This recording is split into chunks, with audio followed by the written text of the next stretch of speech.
Lalit B Sharma का सादर प्रणाम। श्री राधे राधे। आज की कथा श्री राधा रानी, श्री कृष्ण और गोपियों की ऐसी अद्भुत कथा है जिस कथा के माध्यम से भगवान ने सभी भक्तों के लिए एक ऐसा कुंड प्रकट किया जिस कुंड में स्नान करने से आज भी सभी भक्त अपने पापों से मुक्ति पाते हैं और श्री राधा रानी, श्री कृष्ण की भक्ति पाते हैं। इस कुंड में स्नान करने से सभी तीर्थों के स्नान करने के बराबर फल प्राप्त होता है। ऐसी है ये कथा। आज मैं श्री राधा रानी, श्री कृष्ण के द्वारा प्रकट किए हुए कुंड के बारे में आपको बताने जा रहा हूँ। श्री राधा रानी, भगवान श्री कृष्ण की प्रेम कथाएं तो आपने बहुत सुनी होगी। दोनों में अटूट प्रेम था। भगवान श्री कृष्ण और राधा रानी, भगवान श्री कृष्ण और राधा रानी का प्रेम दुनिया भर में त्याग और समर्पण का श्रेष्ठ उदाहरण माना जाता है। राधा रानी और श्री कृष्ण के प्रेम की कथाएं अनगिनत हैं। इसी सभी कथाओं में से एक कथा है जिस समय श्री राधा रानी श्री कृष्ण से नाराज हो गई। श्री कृष्ण के बार बार राधा रानी को समझाने के बाद, उनकी सखियों के बाद भी उनकी नाराजगी दूर नहीं हुई। श्री कृष्ण ने राधा रानी की नाराजगी को दूर करने के लिए कई प्रयास किए, लेकिन श्री राधा रानी नहीं मानी। श्री राधा रानी इस कदर भगवान श्री कृष्ण से नाराज थी कि उन्होंने श्री कृष्ण को स्पर्श करने से भी मना कर दिया।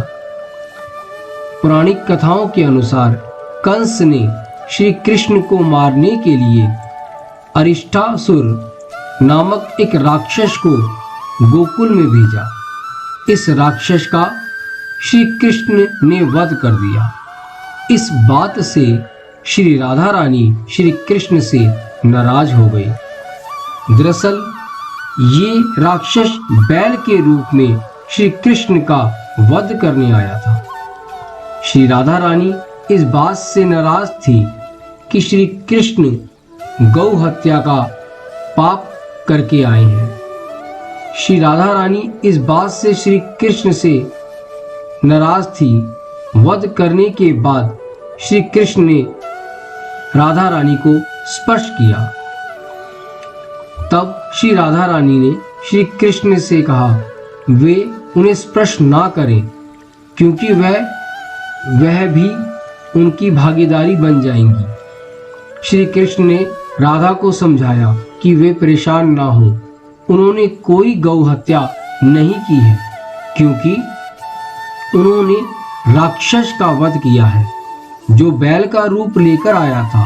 लेकिन श्री कृष्ण की किसी बात को राधा रानी सुनने को तैयार नहीं थी। राधा रानी के साथ उनकी गोपियों ने भी श्री कृष्ण से कहा, वत्रासुर की हत्या करने पर इंद्र को ब्रह्म हत्या का पाप लगा था, तो आपको भी पाप लगेगा गौ हत्या का।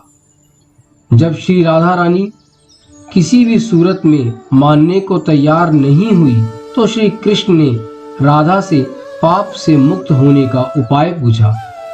तब श्री राधा रानी ने कृष्ण से कहा, सभी तीर्थों में स्नान के बाद ही वे इस पाप से मुक्त हो सकते हैं।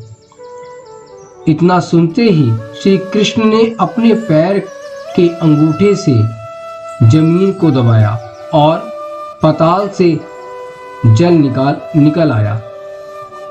इस जल से एक कुंड का निर्माण हुआ जिसे कृष्ण कुंड कहा जाता है। इस कुंड में श्री राधा रानी को श्री कृष्ण ने स्नान करने के लिए कहा, लेकिन उन्होंने मना कर दिया। राधा रानी ने कहा कि वे इस कुंड में स्नान नहीं करेंगी। राधा रानी ने कहा कि वे अपने लिए एक मनोहर कुंड बनवाएंगी। इसे कहते ही श्री राधा रानी ने अपने कंगन से खोदकर एक कुंड तैयार किया। कुंड जब तैयार हो गया तो श्री कृष्ण ने कहा कि राधे, मेरे कुंड से जल भर के ले लो और अपने कुंड में भर लो। लेकिन राधा रानी ने इनकार कर दिया और कहा कि गंगा जल से वह इस कुंड को भरवाएंगी। श्री राधा रानी ने गंगा जल से अपने कुंड को भरवाया, लेकिन जब बारी तीर्थों को बुलाने की आई तो वे असमंजस में पड़ गई।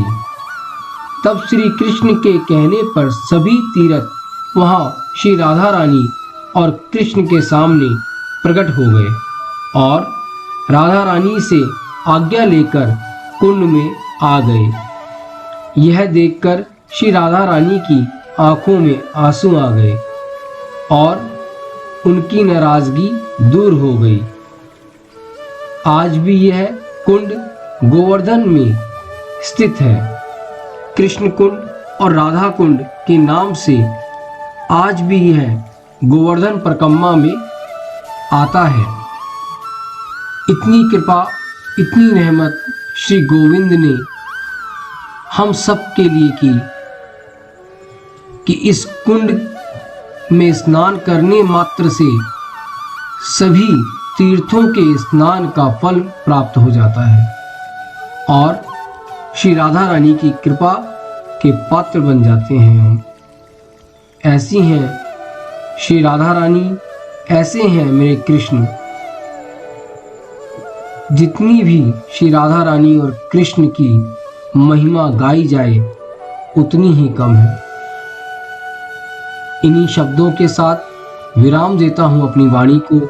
मिलते हैं एक नई कथा के साथ। श्री राधे राधे।